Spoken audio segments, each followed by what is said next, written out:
It was like a dream of paradise on earth. A loving couple governed Egypt and provided their people with peace and happiness.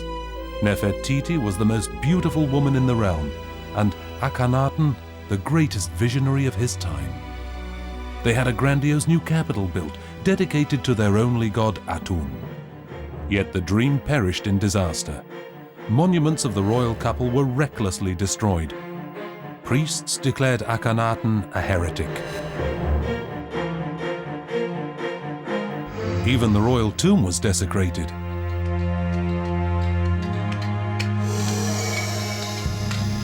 But what happened to the mummies? Did they too fall victim to the priests' hatred?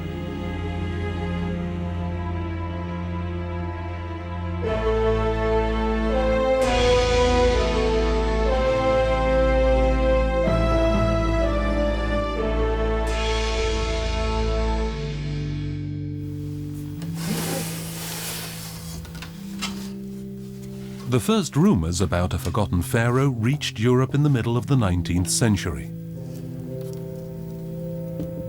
The first evidence was found by the scholar Richard Lepsius. He began documenting the treasures of Egypt's ancient art in 1842.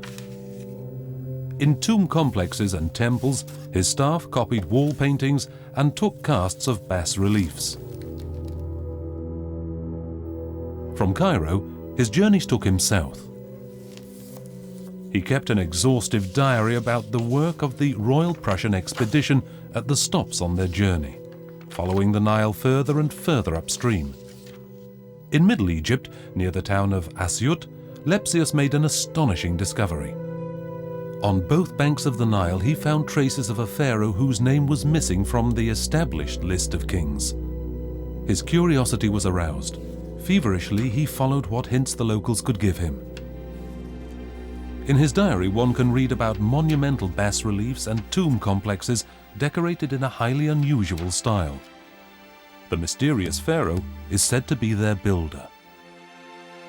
A border stela hewn into the rock told of a huge city whose ruins were nowhere to be seen, yet the city existed, hidden under the sand of millennia.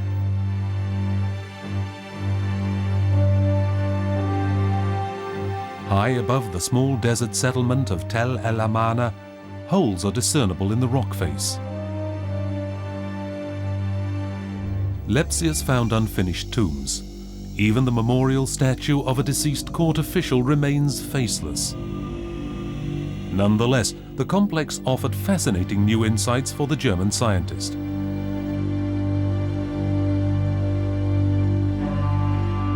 The walls are adorned with highly unusual images.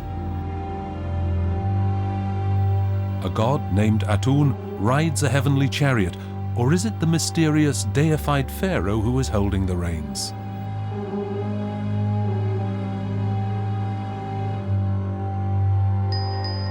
Chancellor Ramosi.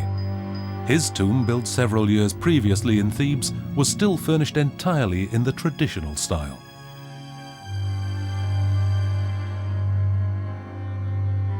Hundreds of gifts were given to the deceased on his last journey.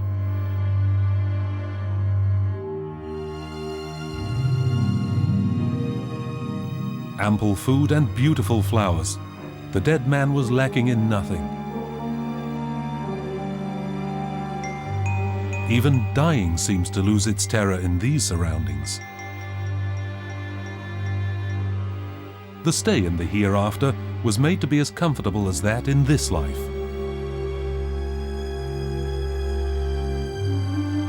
This was vouched for by the pharaoh and by the priests along with him.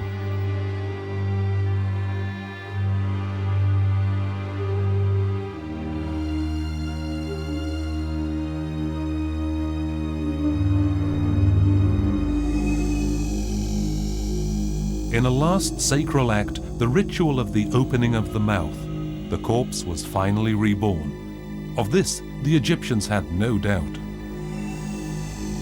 The priest, wearing a mask of Anubis, touched the mouth so that the dead man could once again eat, drink, and speak. The richly decorated tomb bears witness to the prosperity of that time. it was a world full of pleasures and luxury. Tribute filled the royal coffers. Egypt had never experienced such wealth before.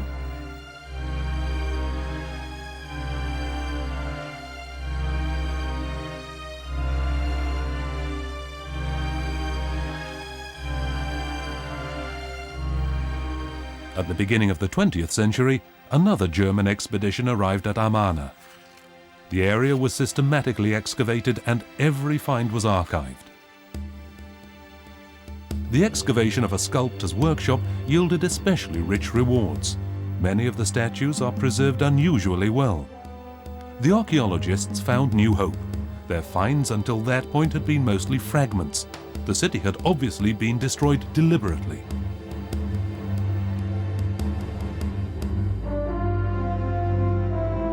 An archaeological sensation occurred on the 6th of December 1912. Excited, the workers alerted the man in charge of the dig, Ludwig Borchardt. When he carefully uncovered the find, it took his breath away. In the diary of the dig, he noted laconically, describing it as useless, "Look at it."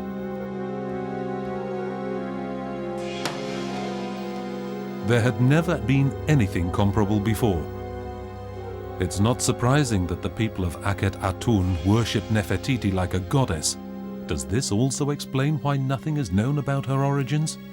Is the reason why her parents were never named because a goddess could not be a descendant of man? The storehouse of the Egyptian Museum in Berlin. This is where a part of the finds from Amarna is kept.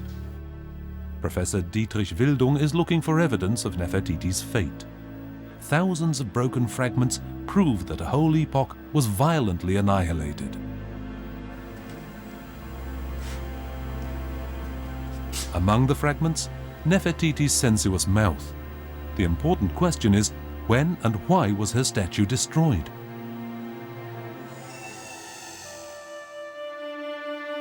Suddenly her name ceased to appear in Akhenaten. Had she fallen out of favor and been cast out, as supposed by many scientists? The only evidence of a burial for Nefertiti is provided by these two fragments of the tomb statuette of a queen, this one which is at the Brooklyn Museum in New York, and this one from the Louvre in Paris. And this can be shown, even though they don't fit together directly, by having a middle part like this molded. This shows that both fragments may belong together. And the inscription reads, "The noble woman, the great one of the palace, the praised one of Akhanatens, the great royal spouse Nefertiti, may she live forever." And this proves that Nefertiti was buried. Moreover, she was buried with honor, with her full titles, and not as an outcast as was supposed for a long time. This burial with honor can only have occurred in a single place, the royal tomb of Amarna. It had always been a desolate canyon. By order of Akhenaten, his whole family was to be buried here.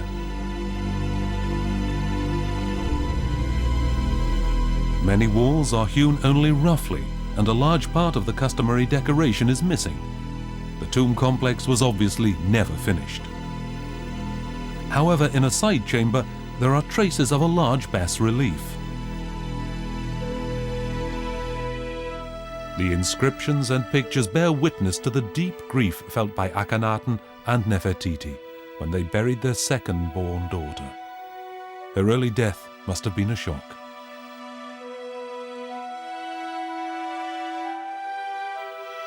Even Atun could not shield the royal family from suffering. And even after death, Akhenaten's family did not find peace.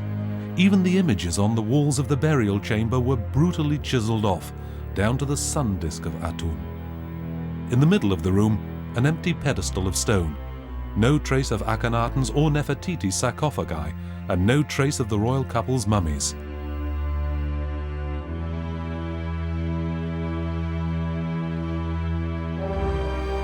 Were helpers faithful to the king able to spirit the corpses to safety?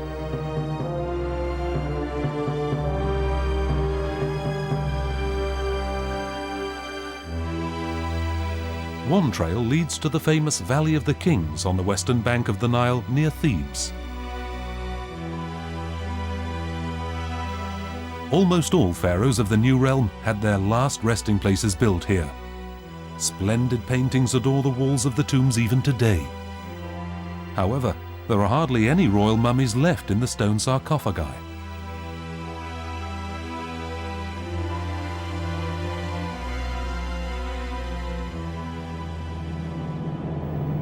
We're accompanying Dr. Nazri Iskander, a specialist who is much in demand concerning the mummies of ancient Egypt. He's on his way to the grave of Pharaoh Amenhotep II. 100 years ago, archaeologists made a puzzling discovery here.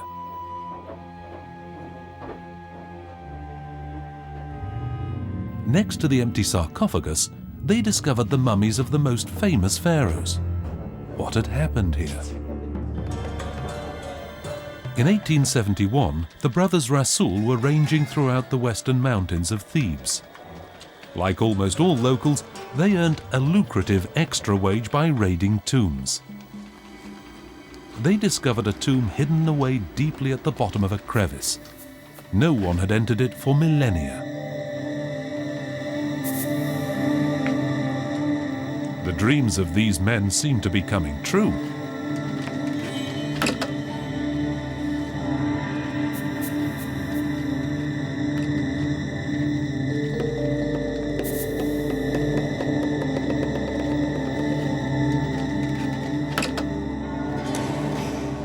There were boxes with statuettes of the dead, statuettes of the gods, and amulets everywhere. A large number of grand sarcophagi appeared in the flickering light. This was when the Rasuls knew they had not entered any ordinary tomb. This discovery was something very special.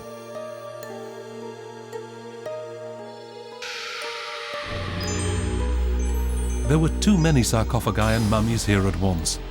However, they did not find any real treasure.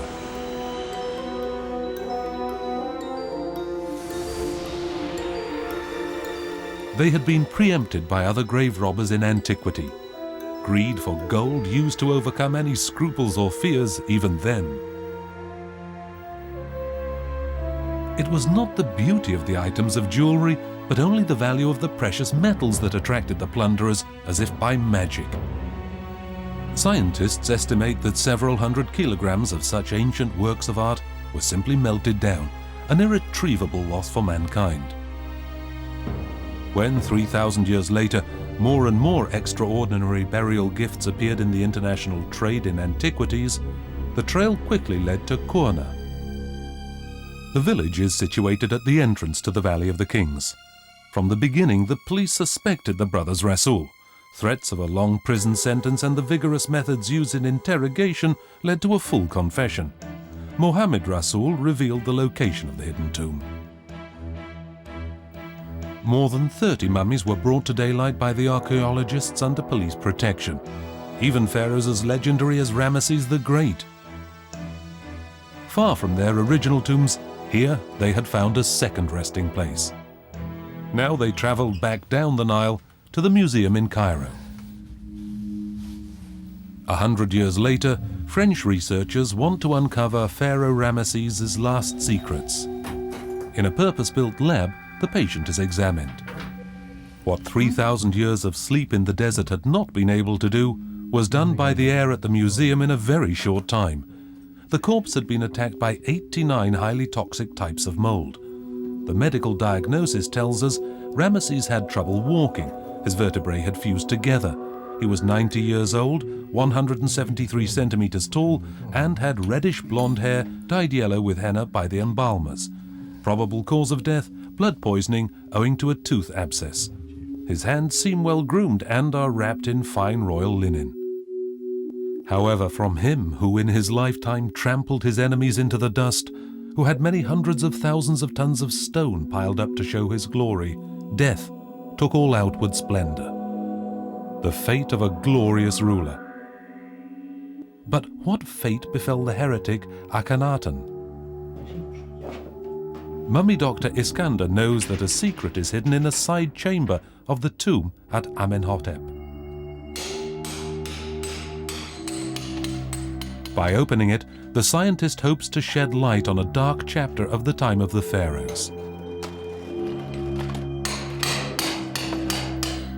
Not all royal mummies have so far been identified, and of some rulers there is no trace. Behind the wall, 3 mummies lie hidden.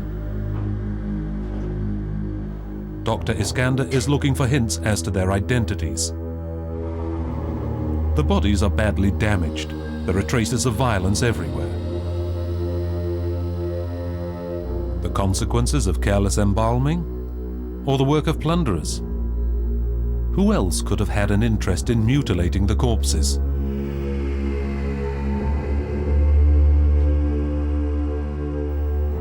Could these mummies even be from the time when the realm was ruled by Akhenaten, who was remembered in the history of Egypt as the heretic?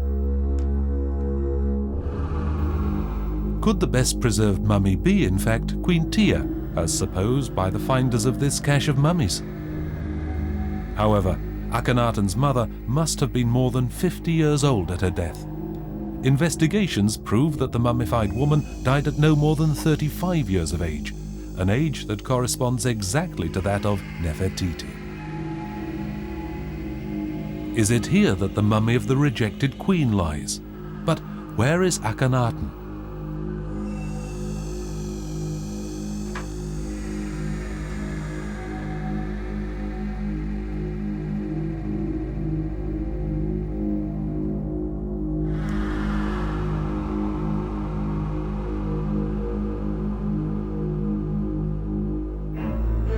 Elsewhere in the Valley of the Kings, in 1907, the American archaeologist Theodore Davis made a sensational discovery.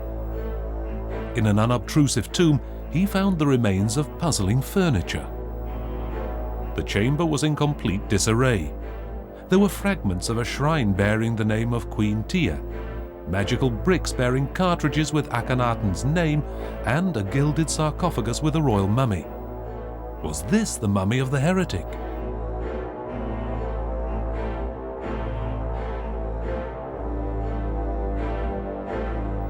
Carefully, priests removed the golden mask that showed the features of the pharaoh. No one was meant to identify this king. Even the cartridge with his name was destroyed.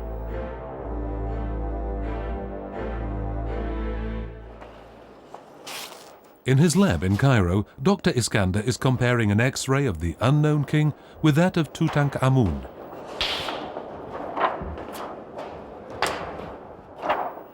Both skulls display so many similarities that they must be those of close relatives.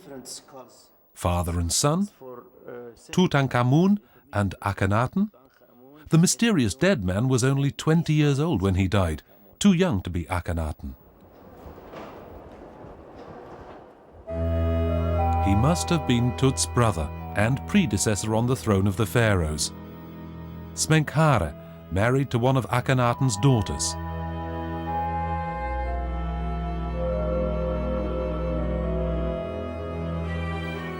For several years, another mummy whose identity is unresolved has been kept in Dr. Iskander's laboratory. Inscriptions identify it as Amenhotep III. And then we try to make here some similarity between these two skulls. And you see that this one is too big, and always rejected by the program in the computer about the similarity.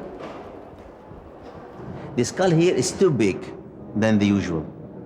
But we don't know, maybe this was replaced, or the name which was written on the coffin, on that mummy, was not clear. We are not sure anyway of this, that this is really the Amenhotep III, maybe an Amenhotep IV. The way of embalming here, or mummification method or process, is completely different, because it is very weak, and the flesh is very little, and we cannot be sure that this is caused by the process itself, or suffered from moving from place to place, or being played with by the tomb robbers, or being played with by the priests of that time. Then we have a shadow here. Might the unimaginable really be true? Did Akhenaten's mummy escape the destructive fury of his persecutors? In the rubble outside the rock tomb, archaeologists have found fragments of royal tomb furniture, parts of a sarcophagus deliberately smashed to small pieces. It seems to be conclusive proof of a burial of Akhenaten in this place. But what happened to the mummy? Who could have ordered the rescue of the heretic king? Only one single person could have done this.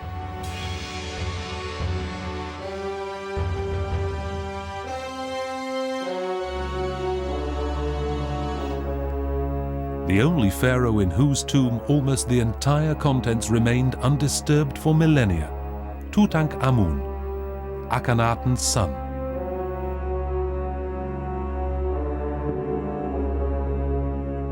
"1,700 precious burial gifts were discovered by the joyous excavators in 1922 in his tomb in the Valley of the Kings.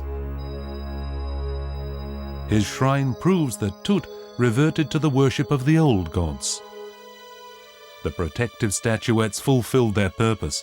No one disturbed the dead man's rest for 3 millennia. The mummy was supposed to exist forever, for only an undamaged body guaranteed eternal life in another world to the pharaoh.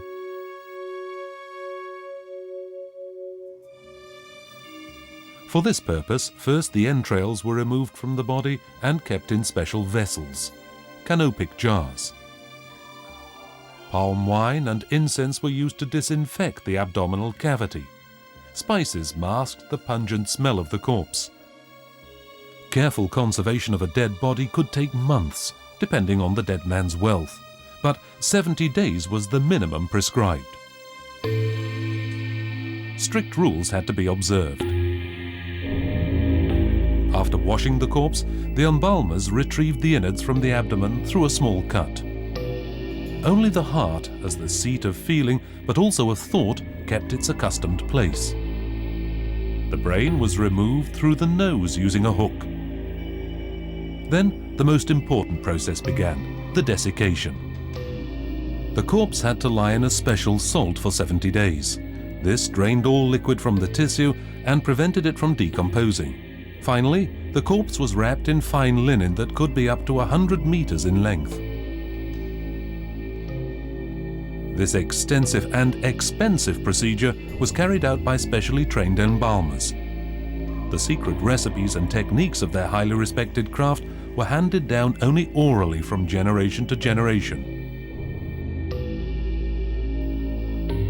Pictures on old mummies tell of the secret procedure. First, the body of the dead pharaoh was washed and fragrant balms were poured on it. The uncontested lord of the holy burial rites was the jackal-headed Anubis. A picture that is 3,000 years old shows the god of embalming in the act of stirring bituminous liquid. During their excavations, archaeologists discovered a bowl with a black insulating compound, as if the embalmers were just taking a break.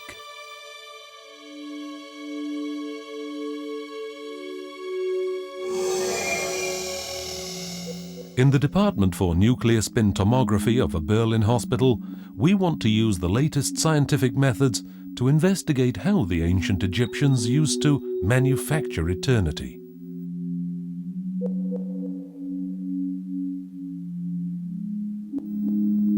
This mummy, almost 2,000 years old and from the Egyptian Fayum region, is screened in the computer tomograph. Modern archaeology has long been using such advanced techniques. In this way, precise three-dimensional images of the mummy's interior are created.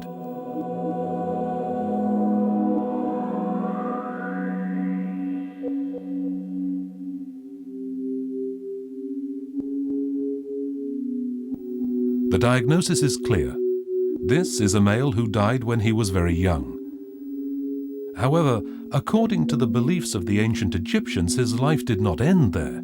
Rather, at the point of death began an eternal, immortal existence in a divine world, for which the corpse had been made suitable through the process of embalming.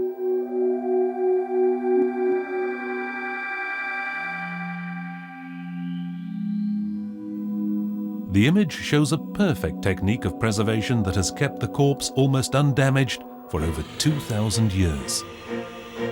The ancient Egyptians were masters of the art of producing eternity. This was their main concern. This was why they built their pyramids and why they took such trouble in embalming their corpses. However, evil will could also achieve the opposite. A corpse merely had to be physically destroyed.